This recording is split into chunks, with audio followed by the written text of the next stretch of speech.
Hi everyone, I'm Sean Tynan. I'm a real estate agent with Coldwell Banker in their Andover, Massachusetts office, and I'm here today with Alex Bitnerovich. I'm Sean's wife, and I also take care of the daily operations. which technically makes you my boss. Technically, which makes for an interesting dynamic. Shockingly interesting. No, it's great. So tell me again, why are we here today? So this is a continuation of the last video that Sean made about a buyer's checklist, which basically went over the steps that a buyer should take before they go and see homes. So there were a few things and there are a few tips that every buyer should keep in mind.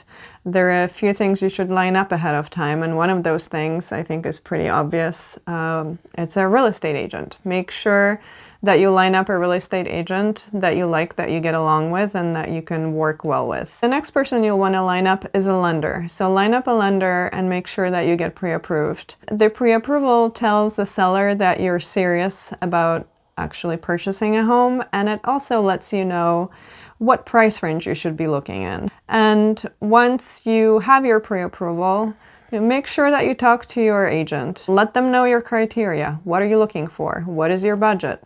What towns are you looking in? Do you have any requirements? How many bedrooms are you looking at? How many bathrooms, garage spaces, square footage, size of the lot, anything you can think of. Let your agent know so that they can set up a very specific search tailored to your needs. And those search results are going to come to you, daily. Make sure you take a look at them right away. And if there is anything that you would like to see, let your agent know so that he or she can set up an appointment and you can go see it right away. Right now, we're in New England and homes are really flying off the shelf right now. So if you are interested in a home, try not to wait until the open house if you can. Let your agent know and go see it right away. Yeah, because we have a lack of inventory in New England this time of year, and we still have strong buyer demand.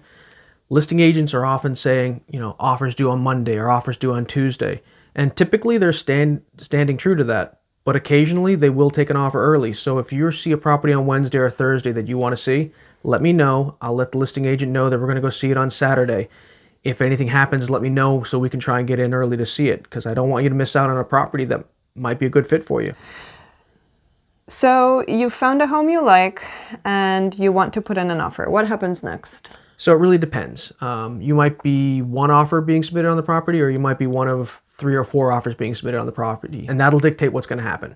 So if you're the only offer that's being submitted, you're going to put in what's called a negotiable offer. This is what you'd like to pay for the house with the terms you'd like to receive. If it's a multiple offer situation, though, you're going to be putting your best foot forward right from the get-go. So that offer is going to be the price that you're willing to pay and the terms that you can't live without. The seller is going to take those offers, they're going to review them, and they're going to pick the one that works best for them. So let's say your offer is the one that's accepted. Next steps. So the next step would be writing the initial deposit check, and that's usually in the amount of $1,000, right? Yeah, so typically in Massachusetts right now, in the price points that we're dealing with, most of the first deposit checks are $1,000. Occasionally they're less, sometimes they might be $500, but those are lower priced properties typically. So you've got your first deposit in, and now you're going to have to schedule your home inspection. And I think you have I have a short list, yeah. So I'm going to send you a list of about 20 home inspectors. These are home inspectors that I've worked with in the past and my clients have liked, and they refer them to other people. These aren't the only home inspectors out there. I can also get you a link to every home inspector in Massachusetts. Mass.gov has a list of everybody. But when you're picking your home inspector, make sure it's the one you want to work with, because they're all going to have different price points. They're all going to have different availability. So make sure it's somebody who's available, who's charging what you want to charge, and is offering the services that you want. They don't all do everything.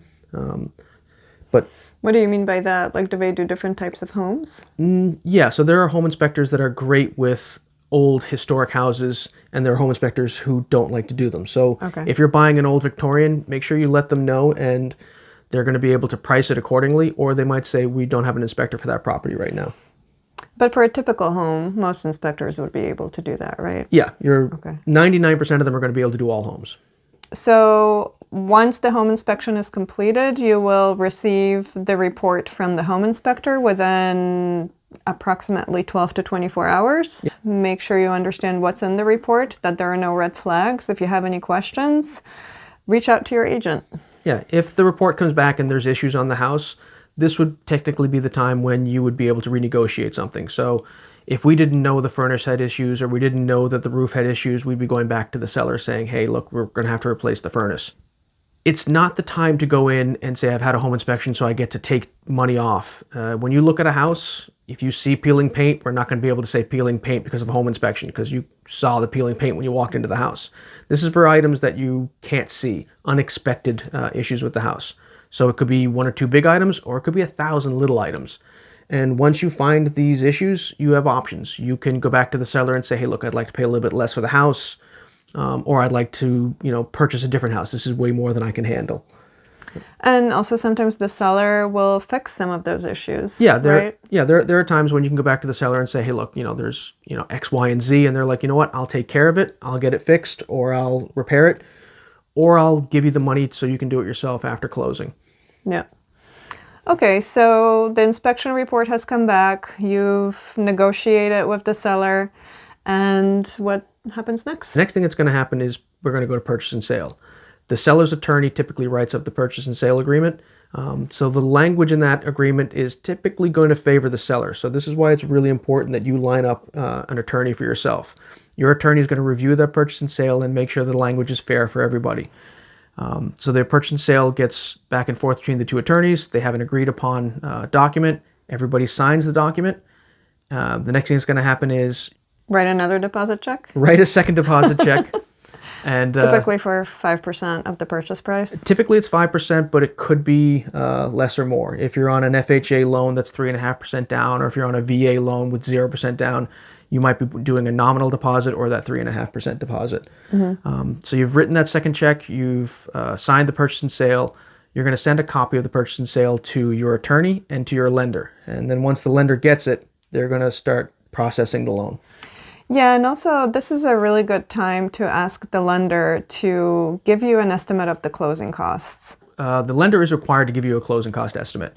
And once you've gone to purchase and sale and you know what the purchase price of the house is, they should be able to give you, when they lock you in for that loan, an estimate of your closing costs, and they need to be within about 10% of that estimate. So they can give you a really good idea of what the closing costs are going to be. And your closing costs are pretty important. Yeah, make sure you're prepared for the closing costs, because they can be, a few $1,000s, or depending on the purchase price, they could be more than that. Yeah. So make sure you have that money handy and you're ready to bring that money into the closing. Yeah, because if you're planning on pulling this money out of the stock market, or it's going to be a gift from a family member for your closing costs, talk to your lender in advance. You're going to need to pull the money out of the market, days in advance or weeks in advance, so the cash is ready. If it's a gift from a family member or a friend, you're going to need a letter from them, and it needs to be prepared. And there are guidelines to it, and the lender's going to be able to tell you what you can and can't do. Now, this isn't the end. Just because we're ready, we're heading towards closing, there's still a lot more to go over. There is a lot more to go over, but we're going to stop there because we're trying to keep these videos as short as possible. Trying. We're also trying to give you as much detail as possible, so it's kind of a hard balance to strike. But we'll go over the remaining list in the next video, so you'll have something to look forward to. Have a great day, everyone. Bye. Bye.